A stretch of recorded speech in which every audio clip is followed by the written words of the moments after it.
আসসালামু আলাইকুম। আজকে তোমাদেরকে করে দেখাচ্ছি ম্যাঙ্গো পুডিং।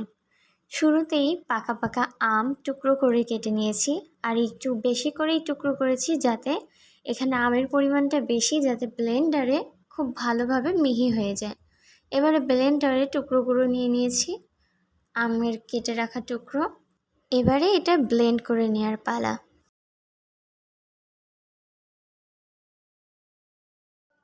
ব্লেন্ড করা হয়ে গেছে। এবারে গরম দুধ ফুটিয়ে নিয়ে নিচ্ছি। এবারে এই ব্লেন্ড করা ম্যাঙ্গোর মধ্যে ফুটন্ত গরম দুধ অ্যাড করে দিচ্ছি।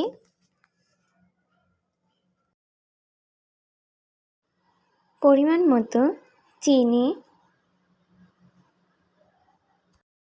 এবারে এই সব কিছু জাল করে নিতে হবে, আর অনবরত নাড়তে হবে যাতে নিচে লেগে না যায়।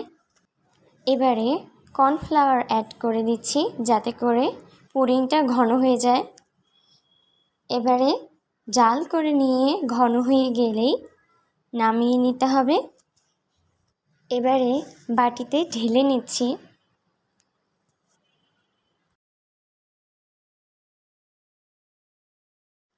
তিন ঘন্টা ফ্রিজে রেখে দিচ্ছি। 3 ঘন্টা পর তৈরি হয়ে যাবে আমাদের ম্যাঙ্গো পুডিং।